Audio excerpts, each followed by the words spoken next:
Mesdames, Messieurs, bonsoir et bienvenue au journal. D'abord les titres de cette édition du 20h sur CamNews 24. Religion, Jésus-Christ s'en va au ciel. 40 jours après sa résurrection, le Messie sauveur du monde est monté dans les cieux ce jour, s'asseoir à la droite de Dieu le Père. La communauté chrétienne célèbre l'événement sous l'appellation de l'Ascension. Lutte contre les violences faites aux femmes et aux filles. La région de l'extrême nord se part de son bouclier. Une unité de prise en charge intégrée des violences faites aux femmes et aux filles vient d'être inaugurée à Maroua par la ministre Catherine Abena Ondwa. Voilà pour les titres. Si vous nous rejoignez à l'instant, vous êtes sur CamNews 24 et c'est l'heure du journal. La communauté chrétienne du Cameroun, en communion avec le reste du monde, a célébré ce 14 mai 2015 l'Ascension. À Douala, les fidèles sont allés louer l'Éternel et magnifier la montée de Jésus-Christ dans les cieux 40 jours après sa résurrection. Reportage Éric Ticheux et Josué Ngongang. Ne craignez pas, ne doutez plus, je suis avec vous tous les jours, car tout pouvoir m'a été donné dans les cieux et sur la terre. C'est par ces mots que Jésus-Christ s'est séparé de ses disciples le jour de son ascension. C'est donc pour commémorer ce jour que les fidèles chrétiens se sont retrouvés dans leur chapelle ce matin pour rendre grâce à l'Éternel. La journée de l'Ascension est une fête parmi les fêtes chrétiennes qui nous rappelle la montée de notre Seigneur Jésus-Christ vers le Père Céleste et qui a aussi un message d'obéissance, un message d'attente, un message de recueillement, un message qui attend cette promesse qu'en montant, il nous demande de rester en éveil. Selon la tradition chrétienne, cette fête marque l'élévation au ciel de Jésus-Christ après sa résurrection et la fin de sa présence sur terre. Dans l'homélie du jour, le prédicateur a invité les fidèles à s'élever avec le Seigneur afin de bénéficier de ses grâces. Pas s'élever, c'est-à-dire il doit sortir du monde obscur, propager la bonne nouvelle du salut et prendre conscience qu'il n'est pas un citoyen terrestre, mais un citoyen céleste. Alors, si on est citoyen céleste, ça veut dire qu'on doit se battre pour mériter le titre que le Seigneur nous a donné, c'est-à-dire le disciple du Christ. Célébré 40 jours après la Pâque, le jeudi de l'Ascension est jour férié dans plusieurs pays. Bien que désormais assis à la droite du Père, Jésus n'abandonne pas pour autant les hommes. Il leur envoie son Esprit Saint le jour de la Pentecôte et intercède sans cesse en leur faveur auprès de Dieu le Père. Le ministère de la Promotion de la Femme et de la Famille va en guerre contre les violences faites aux femmes et aux filles dans la région de l'extrême nord. La ministre Catherine Abena Ondwa vient de procéder à l'inauguration à Maroua d'une unité de prise en charge intégrée des violences faites aux femmes et aux filles. Les détails avec Célestin Tabouli et Amidou Kaou. L'extrême nord est l'une des régions au Cameroun souvent en proie à toutes les formes de violences faites aux femmes. Ici, les droits de la femme semblent souvent être à tort ou à raison foulés aux pieds. L'éducation patriarcale du pouvoir masculin perçu comme le désir de domination et de contrôle de la femme par l'homme, bien ancré dans les mœurs, tiennent aujourd'hui de nombreuses femmes prisonnières. Viols, excision ou mutilation génitale féminine, mariage précoce et forcé, discrimination sexiste sont légion dans cette partie du pays, faisant ainsi des femmes et des jeunes filles la chasse gardée des hommes violeurs. Pour tordre le cou à ce phénomène qui prend de plus en plus du galon dans la région, le ministère en charge des questions de la femme et de la famille vient d'inaugurer à Maroua une unité de prévention et de prise en charge de ces pratiques. Créée avec l'appui de l'ONU Femmes, cet espace est composé d'un bureau, d'une salle d'écoute et de counseling, d'une salle dotée de 3 lits pour le repos des victimes et d'un espace pour causerie éducative et sensibilisation. En procédant à son inauguration ce mardi 12 mai, Madame le ministre de la Promotion de la Femme et de la Famille, Marie-Thérèse Abena Ondwa, a invité les uns et les autres à combattre l'intériorisation des valeurs patriarcales qui perpétuent les violences faites aux femmes, de promouvoir un statut social équitable, de promouvoir des valeurs humaines positives qui prennent en compte la différence des deux sexes et de participer à l'instauration d'une société non violente. Donc l'extrême nord a une particularité et nous vivons un contexte assez spécial aussi qui a conduit nos partenaires à mettre sur pied cette unité. Nous devons rester optimistes et vous ne devez pas vous sentir écartés parce qu'il s'agit des problèmes qui concernent les femmes et les filles. Nous devons tous, hommes et femmes, y compris vous-même qui m'avez posé la question, nous sentir concernés et savoir que nous devons contribuer pour l'élimination de toutes ces violences. Donc moi je suis optimiste. Soulignons que l'inauguration à Maroua de l'unité de prévention et de prise en charge intégrée des violences faites aux femmes et aux filles est en prélude à la journée de la famille qui se célèbre ce 15 mai. La suite du journal. Le Cameroun et l'Union européenne viennent de réaffirmer leur engagement à l'accord de partenariat économique, présenté comme l'instrument privilégié de la coopération économique et commerciale entre les deux parties. Ce nouvel engagement est intervenu au terme de la première réunion du comité y dédié, tenue à Bruxelles en Belgique lundi 11 et mardi 12 mai 2015. Les détails dans ce reportage.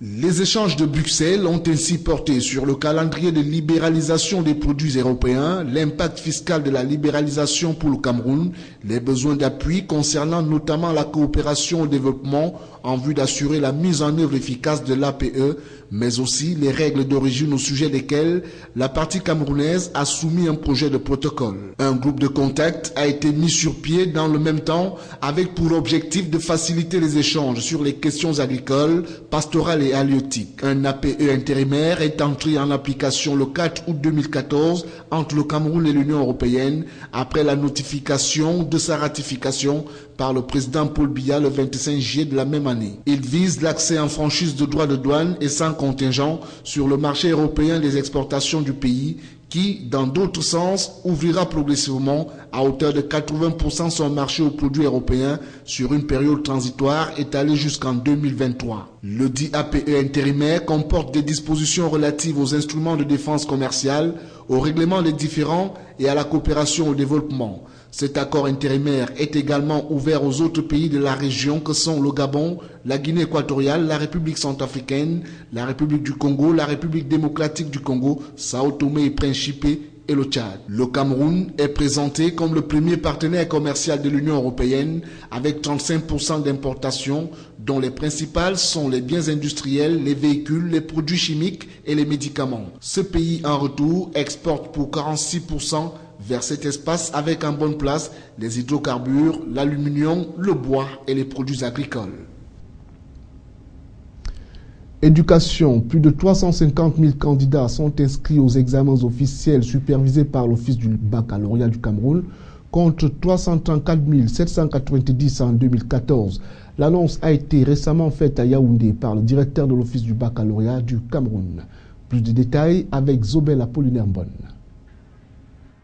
Ils sont près de 348 959 candidats inscrits cette année aux examens du baccalauréat, du probatoire de l'enseignement secondaire et de l'enseignement professionnel contre 334 790 en 2014. Malgré le contexte d'insécurité qui sévit dans l'extrême nord avec les exactions de la secte islamiste Boko Haram, l'Office du baccalauréat du Cameroun convainc et rassure les uns et les autres sur le bon déroulement de cette 20e session. Et comme mesure prise à cet effet, l'Office du baccalauréat du Cameroun a entrepris et émis quelques actions. Il s'agit entre autres de la suppression des sous-centres d'examen qui présentent des risques sécuritaires importants. Ceci en raison de leur localisation en zone frontalière au profit des centres d'accueil situés en profondeur.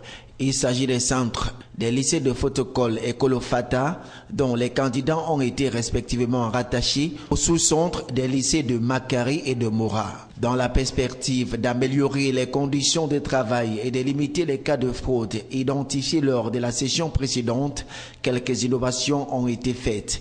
Il s'agit entre autres dans le cadre des inscriptions, de l'extension aux candidats réguliers, de l'inscription automatique des noms, prénoms, dates et lieux de naissance, de l'examen de la série, du code et de la date de prise de vue sur les photos des candidats. À cela s'ajoute la présence d'un auxiliaire désigné dans chaque centre pour des missions bien précises, à savoir le suivi, la surveillance et les activités du secrétariat. Concernant les horaires de passage des épreuves, elles s'achèveront cette année à 16h pour l'enseignement secondaire général et à 16h30 pour l'enseignement secondaire technique et professionnel au lieu des 17h30 ou 18h comme les années antérieures.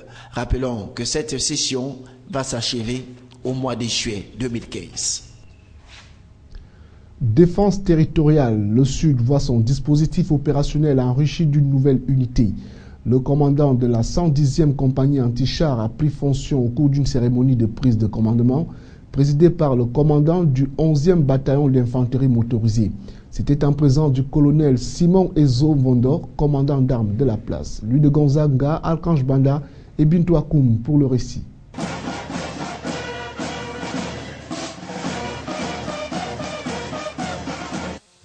Le tout nouveau commandant de la 110e compagnie anti-char basée dans la région du Sud est le lieutenant Marie-Joseph Ntamak. En l'installant dans ses fonctions, le chef de bataillon Roger Formoudam Choum, commandant le 11e bataillon d'infanterie motorisée, lui a rappelé ses missions dans le dispositif opérationnel de défense du territoire national. D'ailleurs, le profil académique et professionnel de ce nouveau responsable rassure quant à sa capacité à assumer ses nouvelles fonctions. Néanmoins, le nouveau promu n'a pas tari de gratitude à l'endroit du chef de l'État, chef suprême des forces armées. C'est vrai que c'est un nouveau commandement pour moi et c'est aussi une première.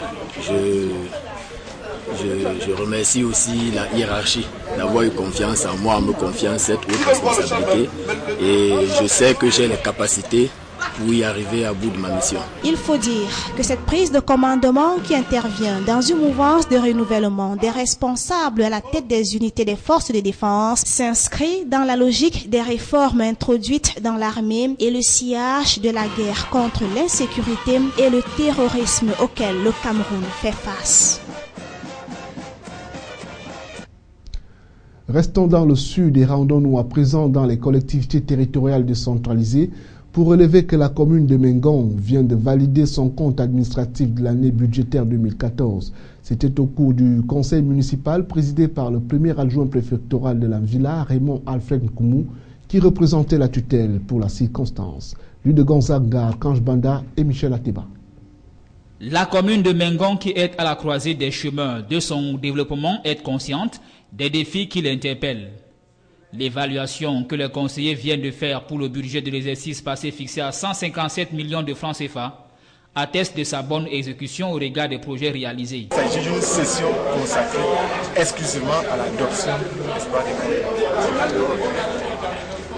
Voyez-vous, l'adoption du compte administratif, vous voyez, un certain carnaval, il s'agit de vérifier la conformité entre les recettes et les dépenses engagées par une commune au cours d'un exercice. Donc, au terme des travaux et en fonction, n'est-ce pas, des délibérations, des exposés que vous et moi avons suivis par l'entremise, n'est-ce pas, de M. le maire, je suis persuadé, n'est-ce pas, que la commune de Mengon